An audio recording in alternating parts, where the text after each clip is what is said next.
ప్రభుత్వ సంస్థల్లో పెద్దోళ్లు తనకు తెలుసని ఓ యువకుడికి ఉద్యోగం ఇప్పిస్తానని మాయమాటలు చెప్పాడు పెద్ద మనిషి. తర్వాత సదరు యువకుడి వద్ద 200 రూపాయలు తీసుకున్నాడు. అయితే తనకు ఉద్యోగం వస్తుందని ఎదురు చూసిన యువకుడికి ఏళ్లు గడుస్తున్నా ఎలాంటి పిలుపు రాలేదు. దీంతో సదరు పెద్ద మనిషిని నిలదీగా పత్తా లేకుండా పోయాడు. అప్పట్లో అతడిపై చీటింగ్ కేసు నమోదైంది. అప్పటి నుంచి పోలీసుల కళ్ళు కప్పి తిరుగుతున్న కేటుగాడు ఇన్నాళ్లకు దొరికాడు. మరి అతని పోలీసులు ఏం చేశారో తెలియాలంటే వాచ్ ద స్టోరీ. సరిగ్గా 30 ఏళ్ల క్రితం అంటే ఫిబ్రవరి 18, 1995న కర్ణాటకలోని సిర్సి గ్రామీణ పోలీస్ స్టేషన్లో తాలూకాలోని ఉంచెల్లికి చెందిన వెంకటేష్ మహాదేవ వైద్య అనే వ్యక్తి కేసు నమోదు చేశాడు.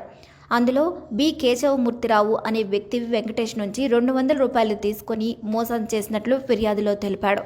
ప్రభుత్వ కార్యాలయాల్లో పెద్ద వాళ్ళు తెలుసని ఉద్యోగం ఇప్పిస్తానని చెప్పి తన వద్ద డబ్బు తీసుకున్నాడని, కానీ రోజులు గడుస్తున్నా ఉద్యోగం రాకపోవడంతో నిరాశ చెందిన వెంకటేష్ కేశవమూర్తిరావును నిలదీశాడు.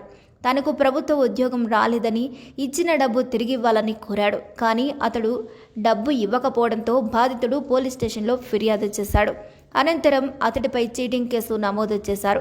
అయితే పోలీసులు నిందితుడు బీకే రావును అరెస్ట్ చేయలేకపోయారు. అప్పటి నుంచి గాలిస్తుంటే తాజాగా ఉత్తర కన్నడ జిల్లాలోని సిర్సిలో ఓ సంస్థ లీడర్ని అని చెప్పుకుంటూ తిరుగుతున్నట్లు గుర్తించి అరెస్టు చేసి జైల్లో వేశారు.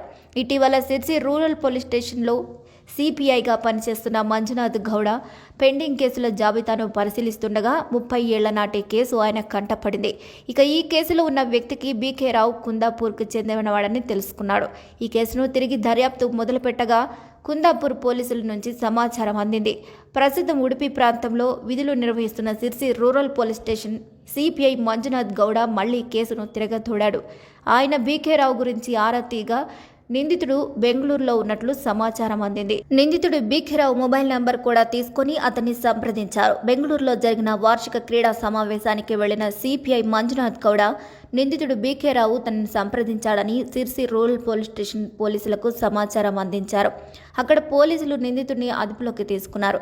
తర్వాత అతన్ని సిర్సికి తీసుకువచ్చి కోర్టు ముందు హాజరుపరిచారు. 30 ఏళ్ల క్రితం 200 రూపాయల విలువ నేడు 1,00,000 కంటే ఎక్కువగా ఉండవచ్చు. ప్రభుత్వ ఉద్యోగం ఇప్పిస్తానని చెప్పి డబ్బు తీసుకొని పరారైన వ్యక్తిని చివరకు అరెస్ట్ చేశారు. ఇక నిందితుడిపై అవినీతి నిరోధక చట్టం కేసు కింద నమోదు చేసి తదుపరి చర్యలు తీసుకోవాలని పోలీసు సూపరింటెండెంట్ ఆదేశించారు. మరి ఈ వీడియోపై మీ అభిప్రాయాలు కూడా ఖచ్చితంగా కామెంట్ ద్వారా తెలియజేయండి. మరిన్ని అప్డేట్స్ కోసం మా ఛానల్ని లైక్ చేయండి, షేర్ చేయండి, సబ్స్క్రైబ్ చేయండి.